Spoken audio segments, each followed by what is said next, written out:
हाय दोस्तों।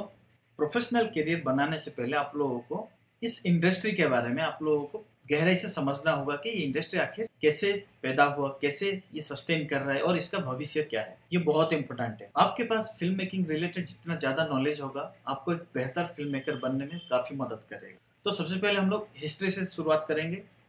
बहुत ही basic level पे कॉन्सेप्ट कवर करेंगे। ज़्यादा बोरिंग वाले कॉन्सेप्ट पे जाएंगे ही नहीं।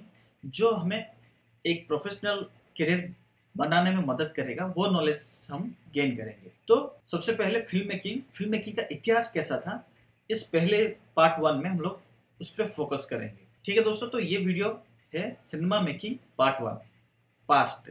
इसका एवोल्यूशन कैसे हुआ मैं आप लोगों को बताता हूँ। सबसे पहले क्या हुआ, जैसे ही मोशन पिक्चर एग्जिस्टेंस में आया, बहुत ही पुराने दिनों की बात है, शुरुआत के दिनों की बात है, तो सबसे पहले डॉक्यूमेंट्री शूट करते थे। यानी कि कोई इंसान बगीचे में पानी दे रहा है, उसको शूट किया और किसी थिएटर में ऑडियंस को दिखाया गया। जैसे एक स्टेशन से ट्रेन निकल के छूट के जा रही है, उसको शूट किया, फिर ऑडियंस को दिखाया। इस तरह के रियल इंसिडेंट पे डॉक्यूमेंट्री बनाया जाता था। और जब इस तरह के डॉक्यूमेंट्री दिखाया जाता था, लोगों को लगता था कि पर्दे के अंदर वाकई में एक असलियत में कुछ घटना घट रहा है। जैसे ट्रेन छूटने जाने की जो डॉक्यूमेंट्री है, जब फर्स्ट टाइम ऑडियंस को दिखाया गया था, लोग डर गए थे। लोगों को ये लगा था कि ट्रेन पर्दे से निकल के बाहर आ जाएगा, और वो डर के मारे थिएटर के अंदर से भाग गए थे। ठीक है दोस्तों, तो इसका करिश्मा, इसका जो जादू था वो इतने लेवल तक था। फिर धीरे धीरे डॉक्यूमेंट्री से हटके प्रोडक्शन कंपनी वालों ने ये निर्णय लिया कि हम लोग एक फिक्शन को स्टेज करेंगे और उसको शूट करेंगे। जैसे एक घर में आग लगी हुई है और एक परिवार बचने की कोशिश कर रहा है, ठीक है। और दूसरा, जैसे दो आदमियों के बीच किसी बात बात को लेकर झगड़ा हो रहा है। या फिर ऐसा भी वो लोग एक प्लान करके शूट किए थे कि एक फायर एक्सटिंग्विशर की गाड़ी रोड पे तेजी से चल रही है। पहले वो निकलता है फायर स्टेशन से, फिर रोड पे तेजी से चल रहा है। तो एक दिन एडिटिंग के दौरान क्या हुआ कि जो एडिटर थे, उन्होंने एक चीज़ नोटिस किया कि एक परिवार एक घर में है जहाँ पे आग लगी हुई है और वो बचने की कोशिश कर रहे हैं इस फुटेज में। और फिर दूसरा जो फुटेज है कि फायर स्टेशन से एक फायर एक्सटिंग्विशर की गाड़ी तेजी से बाहर निकलती है और रोड पे तेजी से दौड़ती है आग बुझाने के लिए। इन दोनों के बीच जब इंटरकट किया गया तो एक ब्यूटीफुल कहानी नजर आया। और वो ये था कि एक घर में आग लगी हुई है, एक परिवार बचने की कोशिश करता है और फायर एक्सटिंग्विशर की गाड़ी आग बुझाने आती है। दोस्तों, ये एक की एलिमेंट था आज के तारीख में। जो आज का मूवी इंडस्ट्री इतना इवोल्यूशन से गुजरा है, जो इतना इवॉल्व्ड है, इतना पीक पे जो पहुंचा है, ये सिंपल इंटरकट की वजह से मैंने बदल गया दोस्तों। ये एक द्वार खोल दिया फंड इन्वेस्ट के लिए, एक द्वार खोल दिया लार्जर ऑडियंस को ग्रैब करने के लिए। ठीक है दोस्तों, तो इस तरह से फीचर फिल्म का निर्माण होना शुरू हो गया। मीनिंगफुल स्टोरी टेलिंग, एक विजुअल स्टोरी टेलिंग का इवोल्यूशन शुरू हो गया। और ये जो इवोल्यूशन है फिल्म मेकिंग में, ये हर देश का अपना अपना एक तरीका है। आप चाहे इरानियन सिनेमा ले लो, चाहे आप फ्रेंच सिनेमा ले लो, चाहे आप वेस्टर्न सिनेमा ले लो, चाहे आप इंडियन सिनेमा ले लो, हर सिनेमा का अपना एक तरीका है किस तरह वो इवॉल्व हुए थे।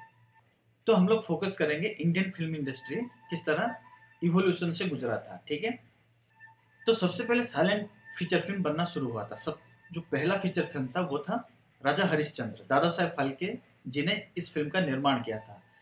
और ये कहा जाता है कि इस फिल्म के निर्माण में उन्होंने अपने सारी संपत्ति को दांव पे लगा दिया था।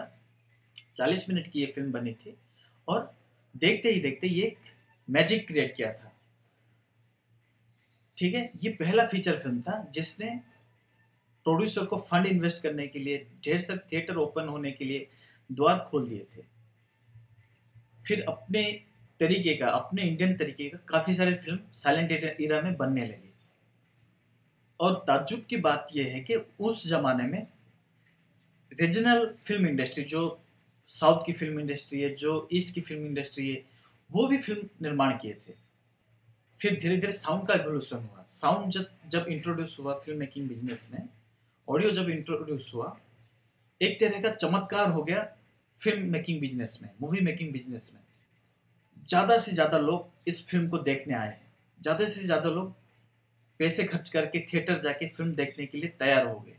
जब ऑडियो फिल्म में ऐड हुआ, उस वक्त फिल्म के माध्यम से जो स्टोरी टेलिंग किया जाता था उसका मीनिंग बदल गया।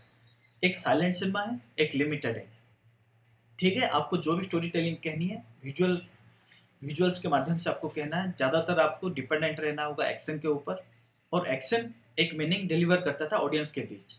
अगर कहीं पे बहुत ही स्पेसिफिक कुछ कहना होता था तो कार्ड्स का इस्तेमाल होता था। यानी कि बीच में एक इंसर्ट आएगा, एक वहाँ पे लिखा हुआ आएगा कि यहाँ पे ये चल रहा है, या फिर इसने ये कहा, या फिर ये कह रहा है। ठीक है, लेकिन जैसे ही ऑडियो आ गया तो एक रियलिटी सामने आ गया कि हाँ, हम लोग जो ये दुनिया देख रहे हैं, जो कहानी देख रहे हैं पर्दे पे, ये एक असली दुनिया है जहाँ पे आवाज़ है, जहाँ पे नॉइज है, जहाँ पे लोग बात कर रहे हैं, जहाँ पे गाड़ी जब जाता है बगल से तो उसका भी आवाज़ आ रहा है। ये साउंड और वीडियो एक तहलका मचा दिया मूवी मेकिंग बिजनेस में। द्वार खोल दिए और भी इन्वेस्टर आ गए फंड इन्वेस्ट करने के लिए, और थिएटर खुल गए।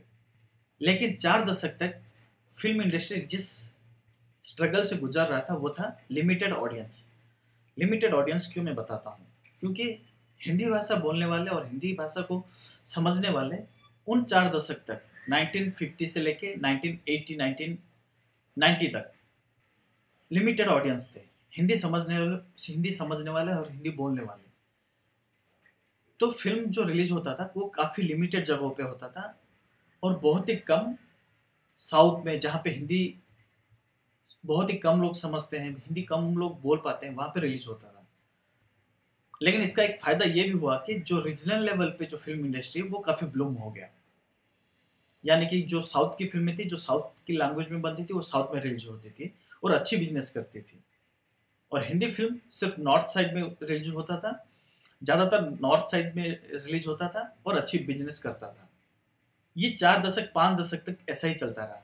उसके बाद से एक बहुत बड़ा इवोल्यूशन फिर से आया, और वो इवोल्यूशन ये था कि हमारे पास जो ऑडियंस थे वो साउथ की लैंग्वेज बोलते थे और हिंदी समझने वाले ऑडियंस थे। इससे फिल्म बिजनेस में और तरक्की हुआ। यानी कि हिंदी फिल्म ना सिर्फ नॉर्थ में रिलीज हो रहा था, साउथ में भी रिलीज हो रहा था, अच्छे अच्छे शहरों में रिलीज हो रहा था और अच्छा बिजनेस कर रहा था। ये एक इवोल्यूशन देखने को मिला, क्योंकि साउथ में जो लोग साउथ की भाषा बोल रहे थे उन लोगों को हिंदी भी समझ में आ चुका था 2000 के दौरान। आज के तारीख में भी एक हिंदी फिल्म पूरे भारत में रिलीज होकर जितना बिजनेस कर पाता है, साउथ का फिल्म उतना ही बिजनेस कर लेता है, सिर्फ अपने ही टेरिटोरी में। और सबसे अच्छी बात यह है कि भारत में अपने अपना जो रीजनल इंडस्ट्री है, जो रीजनल लैंग्वेज इंडस्ट्री जो है, वो आज भी सस्टेन कर रहा है, वो आज भी अच्छे पोजीशन पे है। और अच्छी बात यह है कि जो जिनको रीजनल लैंग्वेज नहीं आता वो दूसरे लैंग्वेज को बिलोंग करते हैं, जैसे जैसे हिंदी भाषा के लोग वो साउथ के फिल्म में भी देखते हैं सबटाइटल के साथ, और ऐसे लोगों तक फिल्म पहुंचाने के लिए डबिंग होके भी फिल्म आने शुरू हो गए थे। ये वो दौर था। तो मोटे रूप से कहने का तात्पर्य यही है कि जब फिल्म इंडस्ट्री का इवोल्यूशन हुआ तो काफ़ी फेजेस से देखे गुजरा था, और धीरे धीरे इसका ऑडियंस का बैंक बनते गया है। ठीक है, और फिल्म मेकिंग ये पास्ट का इतिहास कहने के पीछे एक मकसद ये है कि जब आप एक फिल्म मेकिंग बिजनेस के साथ जुड़ोगे, जब आप स्क्रिप्ट बेचोगे या फिर फिल्म डायरेक्ट करोगे, तब आपको टेरिटरी समझना होगा। टेरिटोरी यानी कि एक फिल्म प्रोड्यूसर जो फिल्म बनाता है वो रिलीज कहाँ कहाँ करते हैं। ये बहुत ही बेसिक लेवल पे कॉन्सेप्ट है, बहुत ही इजी लेवल पे कॉन्सेप्ट है। शुरुआत के लिए ये बेस्ट है। इसके बारे में मैं और फ्यूचर ट्यूटोरियल में चर्चा करूंगा। ठीक है दोस्तों, तो ये एक इम्पोर्टेंट टॉपिक था, ये पार्ट 1 था। पार्ट 2 में मैं बताऊंगा कि प्रेजेंट आज के तारीख में फिल्म मेकिंग किस तरह हो रहा है। ठीक है दोस्तों, चलिए मैं आप लोगों को अगले वीडियो में मिलता हूँ। Thank you.